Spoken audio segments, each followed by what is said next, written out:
नमस्कार दोस्तों, ए to Z centre में आपका स्वागत है। दोस्तों, हम यहाँ पर लेके आए हैं session of Indian national Congress, INC जिसे भी कहते हैं। इंडियन नेशनल कांग्रेस का वो इम्पोर्टेंट सेशन जो कि इंडियन फ्रीडम स्ट्रगल के दौरान बहुत ही बड़ा रोल प्ले किया भारत की आज़ादी में। तो दोस्तों, एग्ज़ाम के पॉइंट ऑफ व्यू से इसमें क्या क्या क्वेश्चन बन सकते हैं वो सब हम डिस्कस यहाँ करेंगे। तो यहाँ कुछ स्लाइड्स हम आपके लिए लेके आए हैं जो कि एग्ज़ाम के पॉइंट ऑफ व्यू से बहुत इंपॉर्टेंट है। दोस्तों, वीडियो के अंत में आप इस वीडियो का PDF डाउनलोड करना मत भूलिएगा, जो कि रिवीजन के लिए बहुत इंपॉर्टेंट हो सकता है। ये आपको खुद ही वीडियो देखने के बाद समझ में आ जाएगा। तो बिना विलंब किए चलिए स्टार्ट करते हैं। दोस्तों, तो पहला सेशन हुआ था बॉम्बे सेशन जिसे कहते हैं 1885 में। आपको पता होगा इंडियन नेशनल कांग्रेस का गठन भी एओ ह्यूम द्वारा 1885 में हुआ था, और उसका पहला सेशन भी उसी टाइम में हुआ था 1885 में। और इसकी प्रेसिडेंट थे WC बनर्जी। किसके प्रेसिडेंटशिप में हुआ था? WC बनर्जी की प्रेसिडेंटशिप में हुआ था। और इसमें 72 डेलीगेट्स पार्टिसिपेट किए थे। 72 डेलीगेट्स पार्टिसिपेट किए थे। अभी तो नंबर काफ़ी कम है, और देखते हैं सेकंड सेशन में कितना नंबर बढ़ जाता है। WC बनर्जी का फोटो देख सकते हैं। इसमें कौन सा लाइन इंपॉर्टेंट है ये तो आपको पता है। प्रेसिडेंट WC बनर्जी थे। इसका पहला व्योमकेश चंद बनर्जी जी थे पहला प्रेसिडेंट, और बॉम्बे में हुआ था 1885 में। ये प्रस्तावित हुआ था पूना में। ये पहला सेशन जो था वो पूना में प्रस्तावित था, लेकिन वहाँ महामारी फैलने के कारण इसको शिफ्ट कर दिया गया बॉम्बे में। और WC बनर्जी की अध्यक्षता में एक संस्कृत विद्यालय था, या संस्कृत यूनिवर्सिटी से कह सकते हैं, उसी के अंदर ये हुआ था। 72 डेलीगेट्स पार्टिसिपेट किए थे। ये जितना चीज़ आपको याद रखना है पहले सेशन में। पहला बॉम्बे, दूसरा कलकत्ता सेशन को प्रेसिडेंट किया था दादा भाई नौरोजी जी ने। दादा भाई नौरोजी की प्रेसिडेंटशिप में 436 मेंबर हो गए। देखिए, पहले में क्या थे? 72 थे। पहले में 72 थे। अब क्या होगा? उसका कितना गुना बढ़ गया? बहुत ज़्यादा बढ़ गया। 72 से हो गया 436, नवी 36, 72 बढ़ गया 436 हो गया। दादा भाई नौरोजी की अध्यक्षता में दूसरा सेशन हुआ था इंडियन नेशनल कांग्रेस का 1886 में। 1886 में हुआ था। और तीसरा मद्रास बदरुद्दीन तैयब जी है। ये पहले मुस्लिम प्रेसिडेंट है इंडियन नेशनल कांग्रेस के। पहले मुस्लिम प्रेसिडेंट थे इंडियन नेशनल कांग्रेस के, बदरुद्दीन तैयब जी। ये भी क्वेश्चन बनता है कि कौन से पहले मुस्लिम प्रेसिडेंट थे इंडियन नेशनल कांग्रेस के? तो इसका आंसर हो जाएगा बदरुद्दीन तैयब जी। और ये तीसरा सेशन था इंडियन नेशनल कांग्रेस का। पहला 85 में, फिर 86, फिर 87 मद्रास में हुआ था, जिसके लीडर थे प्रेसिडेंशियल लीडर थे बदरुद्दीन तैयब जी, और फर्स्ट मुस्लिम भी थे ये। और 1887 में मद्रास में हुआ था। फिर इलाहाबाद सेशन 1888 में। नेक्स्ट कंसेक्यूटिव सेशन था 1888 में, और इलाहाबाद में हुआ था। इसके प्रेसिडेंट थे जॉर्ज यूल थे। जॉर्ज ह्यूम, जिसको कहते हैं एओ ह्यूम, जो थे वो कभी प्रेसिडाइड नहीं किए थे। वो उन्होंने उसका क्या किया था, एक तरह से बनाने में मदद किया था। जो पहले निर्माता थे इंडियन नेशनल कांग्रेस के, वो एओ ह्यूम थे, लेकिन वो कभी प्रेसिडेंट नहीं बने थे। प्रेसिडेंट जो पहले इंग्लिश प्रेसिडेंट थे वो जॉर्ज यूल थे। इंग्लिश प्रेसिडेंट पहले जॉर्ज यूल थे। 1888 में उनकी अध्यक्षता इलाहाबाद सेशन में हुई थी। ये देखिए जॉर्ज यूल के फोटो। फिर बनारस, इलाहाबाद के बाद बनारस 88 में इलाहाबाद में हुआ था। फिर 1905 को हम ले रहे हैं, इंपॉर्टेंट यही है 1905 में कौन से लीडर थे? प्रेसिडेंट कौन से थे? गोपाल कृष्ण गोखले जी थे। गोपाल कृष्ण गोखले का फोटो देख लीजिए। और इसमें क्या हुआ था, 1905 में उसका विभाजन हुआ था ना, बंगाल का विभाजन हुआ था। तो उसमें क्या होता है, यहाँ से उसका विरोध स्टार्ट हो गया था। Resentment again partition of Bengal को लेकर यहाँ पे मोर्चा तेज हो गया था। यहाँ पे किसकी अध्यक्षता में? गोपाल कृष्ण गोखले जी की अध्यक्षता में 1905 में हुआ था बनारस में। बनारस के बाद फिर 6 में कलकत्ता आ गए। 5 के बाद 6 में कलकत्ता में आ गए। फिर देखिए 86 में दादा भाई नौरोजी थे। 86 में दादा भाई नौरोजी कलकत्ता में थे। फिर 6 में जब कलकत्ता में हुआ था फिर भी वही प्रेसिडेंट बने। 86 के बाद 6 में प्रेसिडेंट बने दादा भाई नौरोजी ही बने। द वर्ड स्वराज और फर्स्ट यूज, ये इंपॉर्टेंट सेशन इसलिए हो जाता है कि स्वराज शब्द का इस्तेमाल पहली बार यहाँ किया गया। तो स्वराज की डिमांड नहीं रखी गई। डिमांड तो रखी गई 1929 में। 1929 में लाहौर सेशन में जो था, 1929 लाहौर सेशन जो था, उसमें रखी गई स्वराज शब्द का डिमांड। लेकिन ये डिमांड नहीं रखी है। स्वराज शब्द का यूज़ अब स्टार्ट हो गया। उनके लोगों के दिमाग में ये आ गया स्वराज शब्द हम यूज़ किया जाए और यहाँ पर डिमांड अपना मोर्चा बुलंद किया जाए। 1929 में स्वराज शब्द का इस्तेमाल किया गया दादा भाई नौरोजी द्वारा कलकत्ता सेशन में। 1906 कलकत्ता सेशन, 86 में कलकत्ता में हुआ था, फिर 6 में हुआ ये। फिर सूरत स्प्लिट के नाम से जाना जाता है 1907 वाला सेशन। सूरत स्प्लिट इसलिए जाना जाता है कि यहाँ पे मॉडरेट और एक्सट्रीमिस्ट जो दो ग्रुप बन गया था। मॉडरेट और एक्सट्रीमिस्ट दोनों का जो था अपनी बात मनवाने का तरीका बहुत ही डिफरेंट था एकदम। तो मॉडरेट और एक्सट्रीमिस्ट दो ग्रुप बन गया था, वो सेपरेट हो गया। मतलब कि स्प्लिट हो गया, 2 भागों में बढ़ गया। तो ये किसकी अध्यक्षता में हुआ? रास बिहारी बोस जी की अध्यक्षता में हुआ। मॉडरेट और स्प्लिट 2 भागों में बढ़ गया। ये इंपॉर्टेंट है। सूरत सेशन क्या है, मुख्य बातें क्या है? रास बिहारी बोस की अध्यक्षता में मॉडरेट और एक्सट्रीमिस्ट 2 भागों में बढ़ गया था कांग्रेस 1907 में। 7 में विभाजित हो गया, 7 में विभाजित हो गया, और फिर 16 में जाके ये मिला था। देखिए अभी आगे आएगा, 7 विभाजित हुआ। फिर 1908 में भी यही थे, 7 में रास बिहारी बोस जी थे, फिर 8 में भी रास बिहारी बोस जी थे। ये भी उतना इंपॉर्टेंट नहीं है। फिर उसके बाद 9 में देखिए मॉर्लेमेंट्री रिफॉर्म आया था, इसलिए काफ़ी इंपॉर्टेंट है ये वाला। मॉर्लेमेंट्री रिफॉर्म आया था, उसमें मदन मोहन मालवीय जी थे क्या? प्रेसिडेंट थे। इंडियन नेशनल कांग्रेस के प्रेसिडेंट मदन मोहन मालवीय जी थे।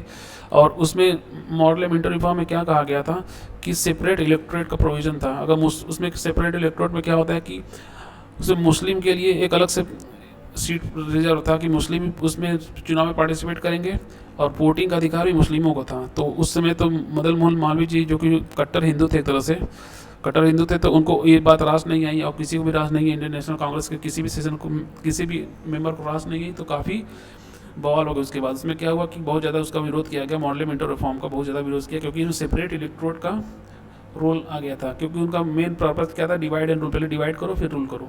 तो मुस्लिमों को अलग अधिकार देने का जो रूल था, मिंटो मार्लो रिफॉर्म में 1909 में जो आया था, उसको काफ़ी विरोध किया गया लाहौर सेशन में 1909 में। लाहौर सेशन में 1909 मदन मोहन मालवीय जी।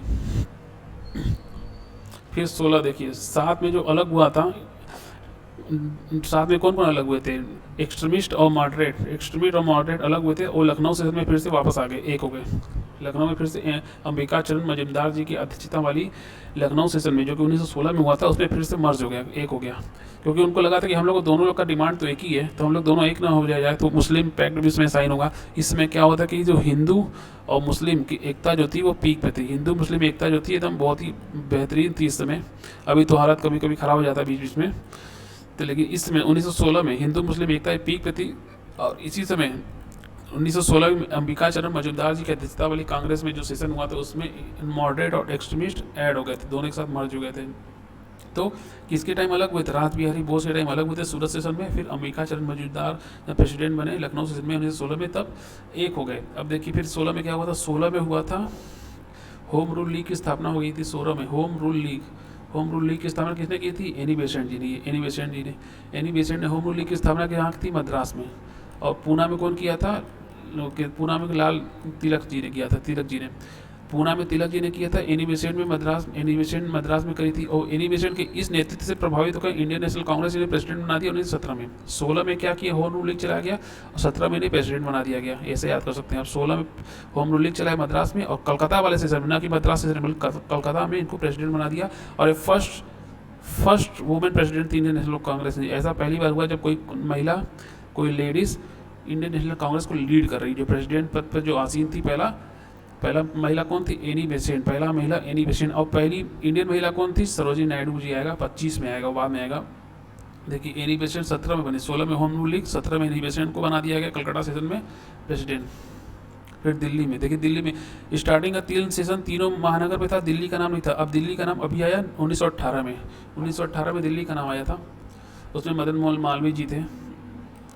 मदन मोहन मालवीय जी 18 सेशन में दिल्ली में लीड की। First session in Delhi, resignation of moderate like SN. Banerjee. अगर बहुत टफ क्वेश्चन पूछना होगा तब ये पूछेगा कि रेजिग्नेशन किस सेशन में एस.एन. बनर्जी ने रिजाइन दिया था, या किसकी अध्यक्षता में? तो मदन मोहन मालवीय जी की अध्यक्षता में जो दिल्ली में सेशन हुआ था, उसमें एस.एन. बनर्जी ने रिजाइन दे दिया। फिर अमृतसर सेशन हुआ 1919 में। पंडित मोतीलाल नेहरू जी थे। उस समय क्या हुआ? अमृतसर में जलियांवाला बाग काफ़ी इनफेमस मैसाकर हुआ था। Infamous massacre Jallianwala Bagh massacre was conducted Montagu Chelmsford reform इसी समय आया था। 1919 में मॉन्टेग्यू चेम्सफोर्ड रिफॉर्म आया था। ये काफ़ी बड़ा रिफॉर्म है। 1919 काफ़ी बड़ा रिफॉर्म है, तो इसकी डिटेल पढ़ना पड़ेगा, बाद में भी पढ़ाएंगे हम लोग, डिस्कस किया जाएगा बाद में। मॉन्टेग्यू चेम्सफोर्ड रिफॉर्म आया था 1919 में। उसमें पंडित मोतीलाल नेहरू जी अध्यक्ष थे इंडियन नेशनल कांग्रेस के। फिर कलकत्ता में देखिए 1920 में 2 सेशन हुआ था। एक कलकत्ता में हुआ था और एक नागपुर में। नागपुर वाला सेशन रेगुलर सेशन था, जो कलकत्ता में था वो क्या था? स्पेशल सेशन था इंडियन नेशनल कांग्रेस का। इसमें क्या था कि खिलाफत मूवमेंट को अपने एजेंडा में ले लिया गया। इंडियन नेशनल कांग्रेस में खिलाफत issue on agenda of Congress, inclusion of खिलाफत issue on agenda of Congress. खिलाफत इशू को इंडियन नेशनल कांग्रेस ने अपने एजेंडे में ले लिया था। खिलाफत इशू क्या था? इसमें जो तुर्की के सुल्तान थे, तुर्की के सुल्तान जो खलीफा थे, टर्की के जो सुल्तान थे, उनको क्या किया था कि अंग्रेज़ों ने उनको डिथ्रोन कर दिया था, उनके अपने पद से हटा दिया था और उनका काफ़ी अवहेलना हो रही थी, हर चीज़ में उनका कोई इज्जत नहीं था। तो उसमें क्या हो कि पूरे दुनिया भर के मुसलमान इसके खिलाफ हो गए। क्यों उसके खिलाफ हो गए? क्योंकि जो खलीफा जो थे, दुनिया भर के लीडर, मुस्लिम लीडर उनको अपना स्पिरिचुअल लीडर मानते थे, अपना स्पिरिचुअल लीडर मानते थे, इसलिए उनके खिलाफ जो भी कार्रवाई की गई उसलिए सभी लोग इनका विरोध करने लगे। खलीफा का सभी लोग सपोर्ट करते थे, उनके खिलाफ जो भी कार्रवाई करता था उनसे कौन कार्रवाई करता था? अंग्रेज कार्रवाई करते थे। तो अंग्रेज के खिलाफ सारे मुस्लिम एक हो गए। तो उसका फ़ायदा उठा के इंडियन लीडर ने उसका फ़ायदा उठाया, मतलब कि सब हिंदू मुस्लिम एक होकर खलीफा का विरोध किया। मतलब खलीफा का जो उनके अगेंस्ट जो भी निर्णय लिया गया उसका विरोध किया गया था, अंग्रेजों का विरोध किया गया, जो क्योंकि उनके साथ बर्बरता की जा रही थी खलीफा के साथ। खलीफा कौन थे? सभी वर्ल्ड के मुस्लिम के लीडर थे, स्पिरिचुअल लीडर थे। और कलकत्ता से में इसका विरोध हुआ था। तो उसके कलकत्ता से के प्रेसिडेंट कौन थे? लाला लाजपत राय। लाला लाजपत राय 1920 में हुआ था। कलकत्ता का स्पेशल सेशन लाला लाजपत राय इसमें प्रेसिडेंट थे इंडियन नेशनल कांग्रेस के। ये लिखी लाला लाजपत राय। फिर गया सेशन, CR दास जी की अध्यक्षता में गया सेशन हुआ और इसमें स्वराज पार्टी का गठन हुआ। स्वराज पार्टी के लीडर कौन कौन थे? CR दास, मोतीलाल नेहरू और लाला लाजपत राय। लाला लाजपत राय, CR दास, मोतीलाल नेहरू, इनका क्या करना था कि अलग पार्टी बनाया जाए और चुनाव लड़ा जाए। ठीक है, चुनाव लड़ा जाए। तो इसका काफ़ी मतभेद हो गया था, तो इन्होंने अलग होकर स्वराज पार्टी बना लिया। CR दास अलग होकर स्वराज पार्टी बना लिया। और स्वराज पार्टी का जो लीडर थे, मेन प्रेसिडेंट कौन थे? CR दास ही थे। स्वराज पार्टी का मेन लीडर CR दास ही थे और मोतीलाल नेहरू सेक्रेटरी थे। मोतीलाल नेहरू सेक्रेटरी थे और CR दास क्या थे? President of Swaraj party. Swaraj party के प्रेसिडेंट CR दास थे। 1922 में गया सेशन हुआ था। गया सेशन में ही स्वराज पार्टी का गठन हुआ था। 23 में आपको पता है 22 के चुनाव जो पार्टी बनाया गया, 23 में फिर चुनाव हुआ, जनरल इलेक्शन हुआ, उसमें भी इनमें विक्ट्री भी हासिल हुई, इन लोग को काफ़ी फायदा मिला।